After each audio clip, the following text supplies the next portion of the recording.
Hello guys, this is Abhimanyu Kumar. तो आज हम करने वाले हैं क्लास 12th केमिस्ट्री के important chapter that is biomolecules. इसके जितने भी इम्पॉर्टेंट एमसीक्यूज है वो आज हम इस वीडियो में देखने वाले हैं। लेकिन वीडियो शुरू करने से पहले मैं आपको एक बात बता दूं कि बायोमोलिक्यूल्स के एनसीईआरटी को आपको बिल्कुल भी मिस नहीं करना है। 2 से 3 बार आपको कोशिश करनी है कि आपको इसके एनसीईआरटी को जरूर से जरूर पढ़ना है, क्योंकि पूरे के पूरे क्वेश्चन ना आप देखोगे आपके एग्जाम में सीधे के सीधे एनसीईआरटी से ही आने वाला है। तो आपको भी पता है कि वीडियो को शुरू करना इंपॉर्टेंट नहीं है, कि पढ़ाई के वीडियो को कोई भी क्लिक तो कर लेता है लेकिन उसे लास्ट तक कोई भी नहीं देखता है। अगर आप इसे लास्ट तक देखोगे आपको बहुत ही ज़्यादा बेनिफिट होगा। आपको पता भी चलेगा कि आखिर कौन सा क्वेश्चन जो है, किस टाइप के क्वेश्चन जो है आपसे एग्जाम में पूछे जाते हैं।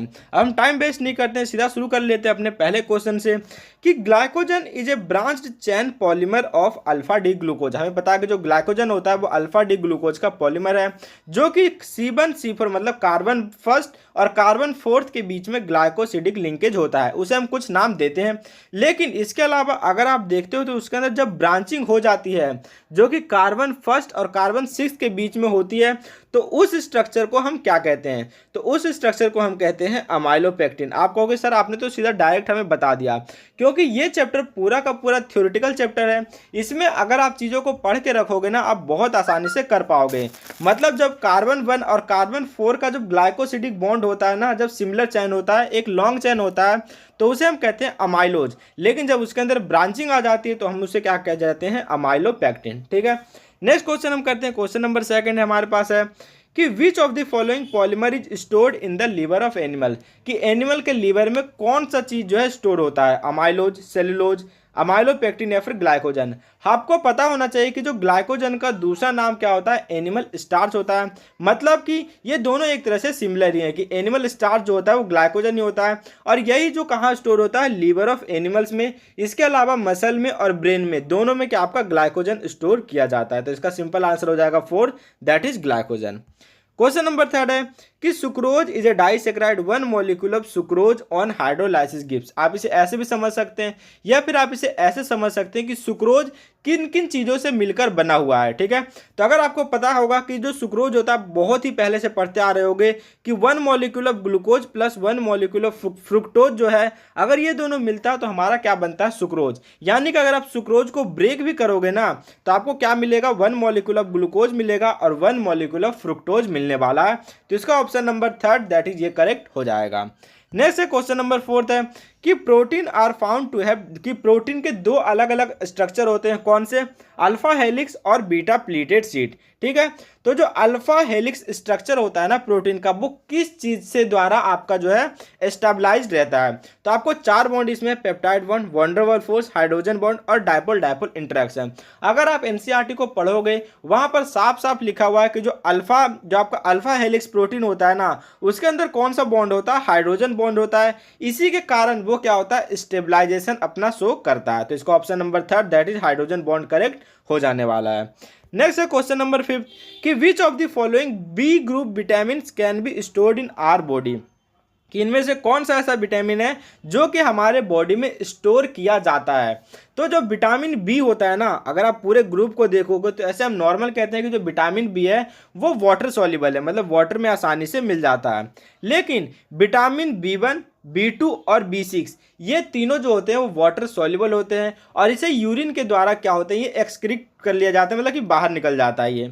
लेकिन विटामिन 12 जो है, विटामिन B12 जो है, ये आपका वाटर में सॉल्युबल नहीं होता है, इसलिए क्या होता है? ये हमारे बॉडी में ही स्टोर रहता है। तो हम कह देंगे इसका option number 4 that is vitamin B12 जो है इसका करेक्ट हो जाने वाला है।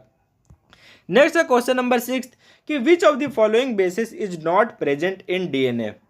आपको इसमें एक चीज याद रखना है, क्या चीज? ATGC, A फिर लिखिए T और GC और यहाँ पे आप छोटा सा लिख दीजिए U। अब इसमें आपको पूरा का पूरा चीज ना आपको कंप्लीट हो जाएगा। ठीक है, कैसे? ये जो 4 है ATGC, ये चारों किसके अंदर प्रेजेंट होता है? डीएनए के अंदर। और जो U है, जो यहाँ मैंने U लिखा होता हुआ है, ये U प्रेजेंट होता है किसके अंदर? दैट इज यूरासिल, जो कि प्रेजेंट होता है आरएनए के अंदर। किसकी जगह पर? थायमिन की जगह पर, मतलब आरएनए में थायमिन नहीं होगा बल्कि यूरासिल होगा। हमें इसमें पूछ रहा है कि नॉट प्रेजेंट इन डीएनए, तो डीएनए में कौन से प्रेजेंट है, ये 4 डीएनए में प्रेजेंट है और जो यूरासिल है वो आरएनए में है। तो इसका option number 4 that is uracil जो कि डीएनए में एब्सेंट है, तो इसका करेक्ट आंसर हो जाएगा यूरासिल। और बाकी ये जो एडेनिन, थायमिन और साइटोसिन ये तीनों के तीनों जो है वो डीएनए में प्रेजेंट हैं। नेक्स्ट है क्वेश्चन नंबर 7 कि DNA and RNA contain 4 bases each, which of the following bases is not present in RNA. ठीक है, अब आपको वही लिख लेना है ए, टी, जी, सी और यहाँ पर यू। मतलब कि आपका जो थायमिन है वो आरएनए में नहीं मिलेगा बल्कि डीएनए में मिलेगा। तो हमसे ये पूछ भी रहा है कि आपका जो एडेनिन, यूरासिल और जो ग्वानिन और साइटोसिन ये चारों आपको मिलेंगे किसके अंदर, आरएनए के अंदर, और जो थायमिन है वो आपको किसके अंदर मिलेगा, डीएनए के अंदर। तो ये कह रहा है कि नॉट प्रेजेंट इन आरएनए, तो जो थायमिन है वो आरएनए में नहीं पाया जाएगा बल्कि किसके अंदर मिलेगा, आपको डीएनए के अंदर मिलेगा। ठीक है, क्वेश्चन नंबर 8 है each polypeptide in A protein has amino acid, जो कि एक दूसरे से लिंक होते हैं एक स्पेसिफिक सीक्वेंस में। इस सीक्वेंस को हम क्या कहते हैं, मान लो एक अमीनो एसिड ये रहा, 2, 3, ये बहुत सारे अमीनो एसिड आपके इस तरह से प्रेजेंट है और इसके अंदर जो आपका बॉन्ड इस तरह से बंधा हुआ है, मतलब सारे अमीनो एसिड एक दूसरे के साथ जुड़े हुए हैं। तो जो पहला स्ट्रक्चर होता है वो आपका क्या कहलाता है, primary structure of protein. Protein तो बन गया लेकिन ये बना है सिर्फ प्राइमरी स्ट्रक्चर। जब ये और फोल्ड होगा फिर बनेगा सेकेंडरी, और फोल्ड होगा टर्सरी, और कई सारे यूनिट मिलकर के आपका क्वाटरनरी स्ट्रक्चर जो है वो बनाता है। तो जब आपका जब अमीनो एसिड मिला है, एक दूसरे से लिंक हुए हैं, तो वो सिंपल आपका क्या बना लेता है, प्राइमरी स्ट्रक्चर ऑफ प्रोटीन। ठीक है, तो इसका ऑप्शन नंबर फर्स्ट करेक्ट हो जाएगा, primary structure of protein. Question number 9 है कि which of the following statements is not true about glucose, कि ग्लूकोज के बारे में कौन सा ट्रू नहीं है। सबसे पहले इट इज एन एल्डोहेक्सोज, बिल्कुल। ऑन हीटिंग एच के साथ एन हेक्सेन देता है, बिल्कुल देता है। इट इज प्रेजेंट इन फ्यूरेनोज, नहीं। फ्यूरेनोज जो है ये आपका किसके अंदर पाया जाता है, फ्रुक्टोज। फ्रुक्टोज, फ्यूरोनोज दोनों लगभग सेम आपका लग रहा है, दोनों एफ से शुरू है, तो फ्रुक्टोज किसके अंदर पाया जाता है, फ्यूरोनोज में फॉर्म में पाया जाता है। तो हम कह देंगे कि ये जो है ऑप्शन जो है वो ग्लूकोज के लिए गलत है, बल्कि ये लाइन जो आपका कह रहा है ना कि it is present in furanose form, ये फ्रुक्टोज के लिए सही है, ग्लूकोज के लिए ये बात सही नहीं कह रहा है। और इट डज नॉट गिव, ये भी बात इसका सही है। तो क्वेश्चन नंबर 3 जो है वो आपका गलत हो जाएगा, किस चीज के लिए, ग्लूकोज के लिए। फिर क्वेश्चन नंबर 10 है कि nucleic acid are polymer of, कि न्यूक्लिक एसिड किस चीज से बने होते हैं। आपको पता है कि डीएनए का फुल फॉर्म क्या है, डीऑक्सीराइबो न्यूक्लिक एसिड। आरएनए का क्या है, राइबो न्यूक्लिक एसिड। तो हम कह देंगे कि ये दोनों के दोनों किस चीज से बने होते हैं, न्यूक्लियोटाइड से बने रहते हैं। मान लो आपका एक न्यूक्लियोटाइड ये रहा, दूसरा न्यूक्लियोटाइड, तीसरा न्यूक्लियोटाइड, ऐसे इधर भी आपके न्यूक्लियोटाइड पाए जाते हैं जो कि आपस में इस तरह से बॉन्ड बने होते हैं। इसमें हाइड्रोजन बॉन्ड भी पाया जाता है। तो ये जो किस चीज से बने होते हैं, आपके न्यूक्लियोटाइड से बने रहते हैं, मतलब छोटे छोटे न्यूक्लियोटाइड से बने रहते हैं।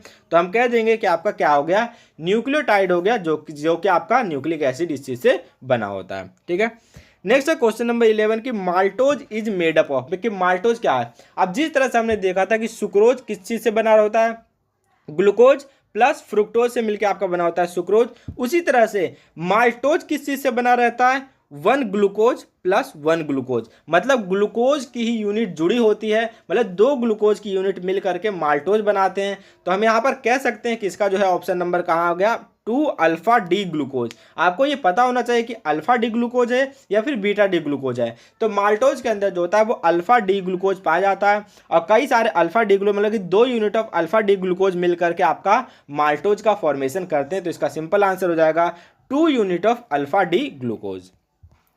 नेक्स्ट है क्वेश्चन नंबर 12 कि the general formula of carbohydrate, मतलब आपसे एक्सेप्शन नहीं पूछ रहा है, जनरली पूछ रहा है कि अगर आपको बताना हो कि कार्बोहाइड्रेट क्या होता है, तो आगे वो बिल्कुल फर्स्ट पेज पे, अगर आप एनसीईआरटी को पढ़ोगे ना, बिल्कुल फर्स्ट पेज पे आपका लिखा हुआ है कि CXH2OX। मतलब अगर ये फॉर्मूला आपको कहीं पर दिखता है, अगर इस फॉर्मूले में फिट हो रहा है नॉर्मली जनरली, तो वो आपका क्या कहलाता है, कार्बोहाइड्रेट कहलाता है। कुछ एक्सेप्शंस भी हैं, लेकिन ज़्यादातर जो है इस फॉर्मूले में ये बात जो होती है वो फिट हो जाती है। अगर आप एनसीईआरटी में जाओगे फर्स्ट पेज में ही आपको ये बात देखने को मिल जाएगी। क्वेश्चन नंबर 13 है कि the conversion of maltose into glucose is possible by enzyme. मतलब हमने अभी देखा कि माल्टोज जो है वो ग्लूकोज से बना हुआ है, तो हमें माल्टोज को ब्रेक करके आपको ग्लूकोज बनाना है, तो उसमें से कौन सा एंजाइम लगेगा। तो इसमें सिंपल है, माल्टोज माल्टेज, खत्म बात। कि अगर माल्टोज को ब्रेक करना है तो आपको माल्टेज डालना पड़ेगा, क्योंकि एज मतलब ये होता है ब्रेक करना। तो माल्टोज को कौन ब्रेक कर देगा, माल्टेज, मतलब माल्टेज जो है उसे आपका माल्टोज को ब्रेक करके ग्लूकोज का फॉर्मेशन कर लेने वाला है। इसका सिंपल आंसर आपका हो गया। नेक्स्ट है क्वेश्चन नंबर 14 की विच of the following is non reducing sugar. आप एनसीईआरटी के सेकंड पेज पर अगर आप जाओगे तो वहां पर आपको रिड्यूसिंग शुगर और नॉन रिड्यूसिंग शुगर दोनों के बारे में बताया गया है। क्या आपको वहां पर देखोगे नॉन रिड्यूसिंग शुगर में ना सिर्फ एक ही एग्जांपल दिया हुआ है, किसके बारे में, दैट इज सुक्रोज। कि सुक्रोज जो है वो आपका नॉन रिड्यूसिंग शुगर के अंदर आता है। और ये बहुत ही ज्यादा इंपॉर्टेंट क्वेश्चन है, नीट जेई में भी ये क्वेश्चन कई बार पूछा जा चुका है और बोर्ड एग्जाम में इसकी प्रोबेबिलिटी काफी ज्यादा है, क्योंकि ये बिल्कुल छुपा हुआ है। आपको अच्छे से जब पढ़ोगे ना पूरा पैरा तो वहां पर आपको दिखेगा बिल्कुल बीच में लिखा हुआ है कि नॉन रिड्यूसिंग शुगर आपके क्या होते हैं। ठीक है, तो इसका सिंपल आंसर हो जाएगा आपका सुक्रोज। फिर क्वेश्चन नंबर 15 हमारे पास आ जाता है कि एनोमेरिक कार्बन। तो एनोमेरिक कार्बन के बारे में आपको बताना है कि आपको कि एनोमेरिक कार्बन आखिरकार क्या होता है। तो अगर आप कोई भी फॉर्मेशन करते हो, मान लो इस तरह से हम जब बनाते हैं ना, तो कार्बन फर्स्ट, जो फर्स्ट नंबर का कार्बन होता है ना, उसी कार्बन को हम एनोमेरिक कार्बन भी कहते हैं। तो हमारा तो सिंपल है कि C1 कार्बन ही आपका एनोमेरिक कार्बन होता है। इसमें ज़्यादा कुछ सोचने वाली बात नहीं है, एनसीईआरटी में लिखा हुआ है, हमें पता है। और इसमें ज़्यादा उस तरह से सोचने होगे तो आपको फिर दिक्कत हो जाएगी, क्योंकि पेपर में फिर आप इसी चैप्टर में अगर आप ज़्यादा सोचोगे तो आप इसी में सोच में डूब जाओगे। तो आपको ज़्यादा नहीं सोचना है, एनोमेरिक कार्बन आपका जो कार्बन फर्स्ट जो होता है उसे हम कहते हैं एनोमेरिक कार्बन। ठीक है, नेक्स्ट है क्वेश्चन नंबर 16। ये ऐसा क्वेश्चन है ना जिसमें कि काफ़ी सारे स्टूडेंट जो होते हैं वो कंफ्यूज होते हैं। क्यों? क्योंकि यहाँ पे कह रहा है कि how many carbon atom are there in pyranose ring. मतलब अब पायरेनोज क्या है हमें इसके बारे में पता होना चाहिए। मैं पायरेनोज बनाता हूँ, जैसे ये रहा आपका, मान लो यहाँ पे ऑक्सीजन है और ये फिर आपका इस तरह से पायरेनोज होता है। ये रहा, ये और ये। ठीक है, और यहाँ पे कार्बन है, जो यहाँ मैं दिखा रहा हूँ, ये कार्बन है, ये कार्बन है, ये कार्बन है, ये कार्बन है और ये कार्बन है। और इसके ऊपर भी यहाँ पर जुड़ा हुआ होता है कार्बन, दैट इज CH2OH। ठीक है, यहाँ पे CH2OH भी जुड़ा होता है। लेकिन अब जब यहाँ पे कहता है कि पायरेनोज रिंग में कितने कार्बन है, तो अब यहाँ पे क्या अगर आप देखोगे तो 1 2 3 4 5 और ये छठा कार्बन।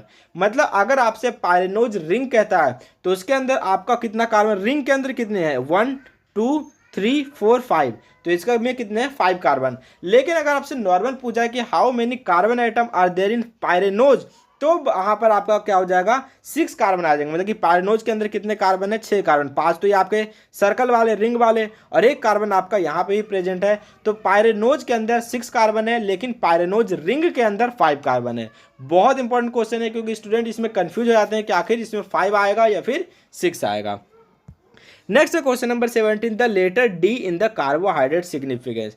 तो डी का मतलब होता है आपका जो है आपका यहाँ पे डेक्स्ट्रो रोटेटरी या फिर लिवो रोटेटरी। ज़्यादातर स्टूडेंट यही समझते हैं कि डी का मतलब हमारा सिंपल हम मार देंगे डेक्स्ट्रो रोटेटरी, लेकिन ये डी और एल जो है ना ये आपके कॉन्फ़िगरेशन को शो करता है, ना कि उसके रोटेशन को शो करता है। तो यहाँ पे आपका सिंपल आ जाएगा दैट इज कॉन्फ़िगरेशन। जो लेटर डी है वो उसके कॉन्फ़िगरेशन को शो कर रहा है, ना कि उसके रोटेशन को शो कर रहा है। ठीक है, फिर क्वेश्चन नंबर 18 है कि ग्लोबुलर प्रोटीन आप कि ग्लोबुलर प्रोटीन कहाँ कहाँ पाए जाते हैं। तो globular protein blood, egg, milk, इन तीनों के अंदर आपको ग्लोबुलर प्रोटीन देखने को मिलेंगे।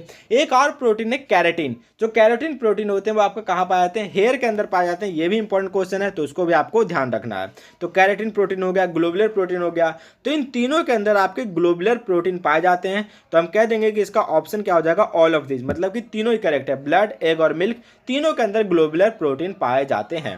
ठीक है, क्वेश्चन नंबर 19 आपका आ गया कि प्रोटीन आर कंडेंस्ड, मतलब प्रोटीन किस चीज से मिलके बनी हुई है। एक है alpha amino acid, beta amino acid, alpha hydroxy acid, beta hydroxy acid. मतलब इसमें आपको मेनली अल्फा और बीटा में कंफ्यूज करने की कोशिश कर रहा है। वैसे तो हमें पता है कि प्रोटीन किस चीज से बनी होती है, एमिनो एसिड। मतलब ये दोनों आंसर नहीं होने वाला है। और कौन सा amino acid, that is alpha amino acid. तो हम इसे कह देंगे that is alpha amino acid, क्योंकि एमिनो एसिड में क्या होता है, कार्बन होता है, फिर NH2 होता है, COH होता है, एक R ग्रुप होता है और एक हाइड्रोजन होता है। ये आपका क्या होता है, अल्फा एमिनो एसिड होते हैं। तो इसी से आपका क्या होता है, ये पूरा का पूरा प्रोटीन बना होता है। नेक्स्ट है question number 20, that is which of the following is an acidic amino acid. तो acidic amino acid, basic amino acid और न्यूट्रल अमीनो एसिड, ये तीनों एसिड आपको अच्छे से याद होने चाहिए। एनसीईआरटी में आपको 2-2 3-3 एग्जांपल है। तो जो एसिडिक अमीनो एसिड है तो वो तो सिंपल आता है, दैट इज ग्लूटामिक एसिड, क्योंकि इसके नाम में ही एसिड है। लेकिन आपको और भी जितने एग्जाम्पल है वो भी आपको एनसीईआरटी से जरूर, जो एनसीईआरटी में एग्जाम्पल है ना वही याद करने हैं। अगर कोई आपको नोट्स में लिखा देता है, कोई अलग एग्जाम्पल लिखा देता है, आप सिंपल उसे इग्नोर कीजिए। मतलब आप इस चैप्टर को ऐसा मान के चलो कि फुल एनसीईआरटी, अगर एनसीईआरटी में कोई लाइन लिखी हुई है तो वही है। आप अगर कोई आ रहा है उसको आपको अलग तरीके से बताना की कोशिश कर रहा है, या फिर कोई आपको टीचर जो एक्स्ट्रा लिखवा रहा है, तो आप उसे इग्नोर कर सकते हो। पूरे के पूरे एनसीईआरटी पे आप बिलीव करो। तो आप कोई भी एग्जाम दोगे ना, अगर आप 12th के बाद अगर आप नीट या जेईई भी एग्जाम दोगे, तो भी आप देखोगे 100% क्वेश्चन एनसीईआरटी की लाइन से ही बनने वाली है। ठीक है, तो ये थी इंपॉर्टेंट क्वेश्चन। आपको बस एक काम जरूर कर लेना है, एनसीईआरटी को जरूर एक बार पढ़ लेना। मैं जो कह रहा हूँ बहुत इंपॉर्टेंट है एनसीईआरटी, इस चैप्टर के एनसीईआरटी को एक बार जरूर पढ़ लेना। आपको इस चैप्टर में से एक भी क्वेश्चन जो है अब नहीं छूटने वाला है। मिलते हैं अपने अगली वीडियो में।